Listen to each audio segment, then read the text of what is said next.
El primer día de la semana, María Magdalena fue al sepulcro muy temprano, o cuando aún estaba oscuro, y vio la piedra quitada del sepulcro. Echó a correr y fue donde estaba Simón Pedro y el otro discípulo a quien tanto quería Jesús, y les dijo: «Se han llevado del sepulcro del Señor, no sabemos dónde lo han puesto». Salieron Pedro y el otro discípulo y fueron rápidamente al sepulcro. Los dos corrían juntos, pero el otro discípulo corría más que Pedro. Se adelantó y llegó primero al sepulcro, y asomándose vio las vendas en el suelo, pero no entró. Llegó también Simón Pedro detrás de él y entró en el sepulcro. Vio las vendas en el suelo y el sudario en que le habían cubierto la cabeza, no por el suelo con las vendas, sino enrollado en un sitio aparte.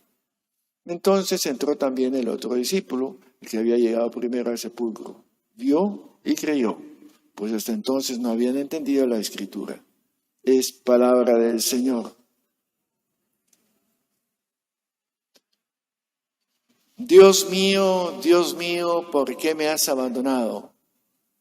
Fue una de las palabras que aparece en uno de los evangelios como la última de Jesús antes de su muerte en la cruz. ¿Por qué me has abandonado? La respuesta a este clamor de Jesús, ¿por qué me has abandonado?, está dada precisamente en lo que estamos celebrando hoy, en la resurrección. No se quedó en la muerte, no la abandonó a la muerte, sino que le restituyó la vida que le fue arrancada y quitada.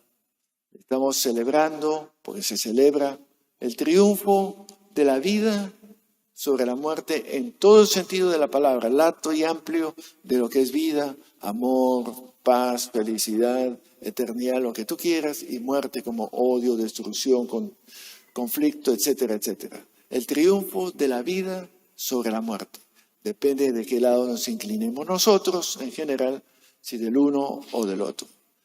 San Pablo, en un momento dado, en la primera carta a Corintios, tiene una frase acuñada muy bien puesta: si Cristo no ha resucitado, vana es nuestra fe.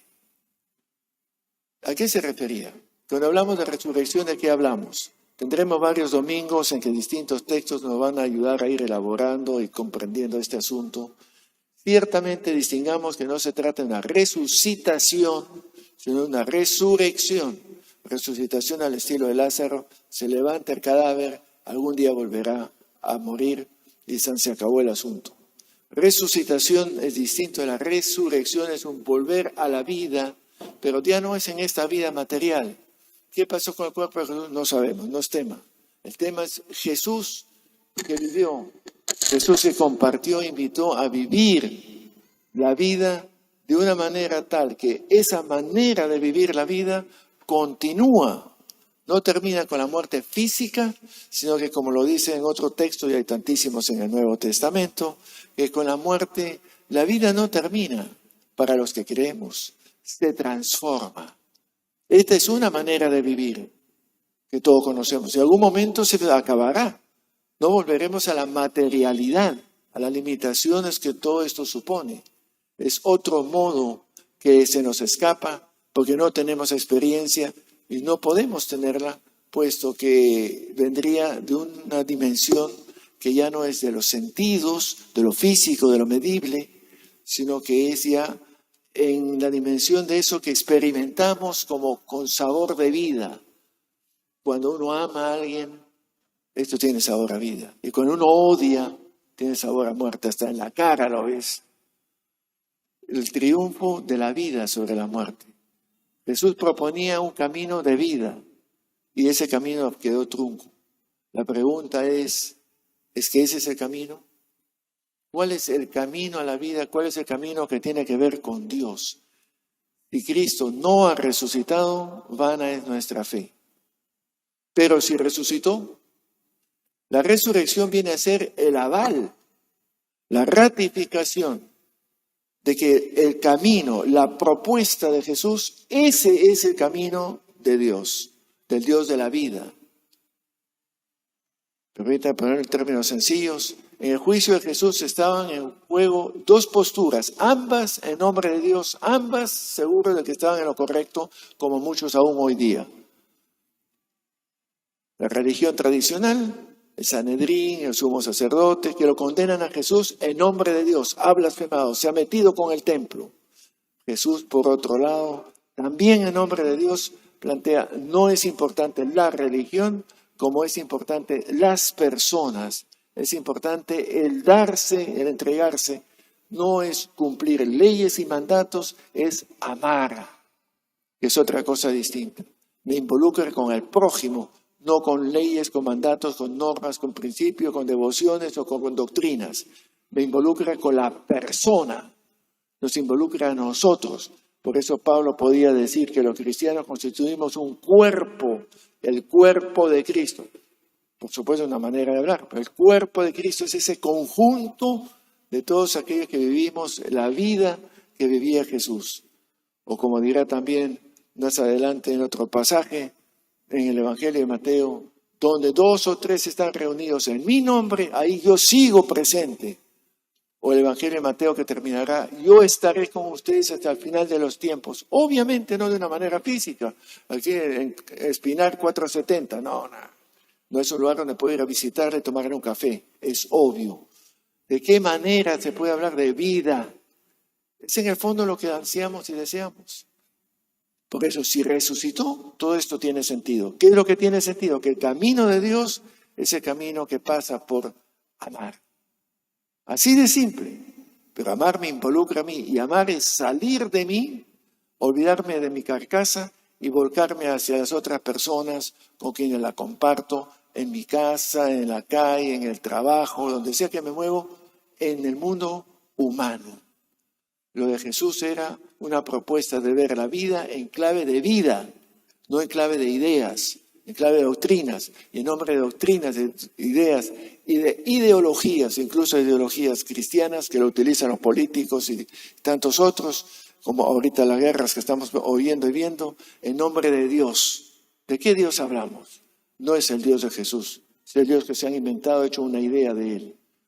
Hablar de la resurrección es, por tanto, hablar del triunfo de esta manera de ver la vida, que le da la razón a Jesús y no a aquellos que condenaron a Jesús.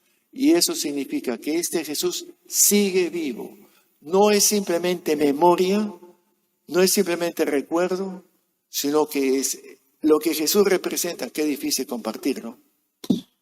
Tengo siempre ese problema del lenguaje, cómo hacer entender y vivir cuando uno ha experimentado la felicidad que viene de vivir en clave de amor, en clave de escucha, en clave de celebración, en clave de perdón, en clave de solidaridad, y se siente feliz por lo que has hecho por otros. Y dices, eso es vida. Pues de eso se trata, porque la biológica se nos va a ir de todas maneras y no nos quepa duda y no volverá más. Pero lo que es más allá de esto, los sentimientos, las emociones, los afectos, eso ya no se mide, no se pone en una urna, sino que eso traspasa. Es decir, por hablar de Jesús, por lo tanto, es hablar de lo que Él encarna. Es la presencia de ese modo de vivir. Pablo insiste mucho por eso en de que hay que estar en Cristo, revestidos de Cristo, haber muerto con Él, mimetizados con Él, asumir para continuar. De tal manera que la vida de Jesús continúa, no la biológica. Lo que Él reencarnaba continúa en este mundo nuestro para dar y generar más vida. Desde la felicidad de esta convivencia a la que estamos invitados todos. Es por tanto la derrota de la muerte y el triunfo de la vida para los que lo seguimos. Lo que creemos. No es cuestión de creencias, sino que cómo manifiesto yo creo en Jesús asumiendo su misma manera de ver la vida, su misma manera de vivir la vida, las actitudes fundamentales que distinguían a Jesús, que nunca fue indiferente a decir de los evangelios ante el sufrimiento de otros, ante las esperanzas de otros, ante los anhelos de otros. ¿Qué puedo hacer por ti? Confía, tú puedes, levántate y anda, no te quedes postrado, levántate y camina, vive la vida seriamente y vivirla responsablemente. Eso es lo que nos invita. Por eso, si es que Cristo resucitó, todo esto tiene sentido. Si esto es una gran quimera y esto es una gran ilusión o espejismo, obviamente estamos perdiendo el tiempo. Y lo dice San Pablo, si es que no resucitó, vana es nuestra fe y somos los más desgraciados de los hombres, dice San Pablo, porque hemos creído en algo que no es verdad. ¿Lo somos? Cada cual sabrá. Por eso hay 3 personajes que aparecen en el Evangelio y preguntaría cuál de los 3, Magdalena, Pedro y el discípulo a quien Jesús amaba, 3 reacciones distintas ante el hecho de que Jesús no está.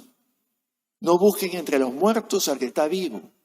No busquen entre los muertos al que está vivo. Algunos parece que lo tienen todavía con la losa bien tapadito ahí. Que no me moleste con sus cuentos ahí, que el Evangelio, que los pobres, que la justicia. Nah, hablemos de otra cosa. Pues lo tienen entre los muertos. ¿Vive Jesús? La Magdalena creyó que esto era un cuentazo. Pedro le costó. Juan miró y dijo, sí, vive, porque lo experimento. El discípulo amado, que no tiene nombre, el discípulo a quien Jesús amaba puede ser tú y yo, que confiamos y apostamos por el camino de Jesús de Nazaret. Lo que encarnaba Jesús viene del Dios de la vida. Les dejo estas reflexiones que se podrían, como ustedes comprenderán, continuar. Tendremos tiempo en las semanas que vienen porque seguiremos con el tema de la resurrección desde distintos ángulos, a pedirle al Señor que nos ayude a entender y apreciar la vida en cuanto a vida. No vida en cuanto simplemente existencia, que son cosas muy distintas. La vida no como de plantas, sino la vida de la efervescencia que sale de sí y se proyecta fuera de sí hacia las personas con quienes compartimos en casa, en la calle, en el vecindario. Y así, ojalá podamos generar un clima tal que en nuestro Perú se pueda decir, aquí vive Jesús, aquí reina Jesús, aquí reina su manera de ver la vida, aquí reina la felicidad, porque hemos comprendido y hemos experimentado y compartimos su manera de ver la vida. Que así sea.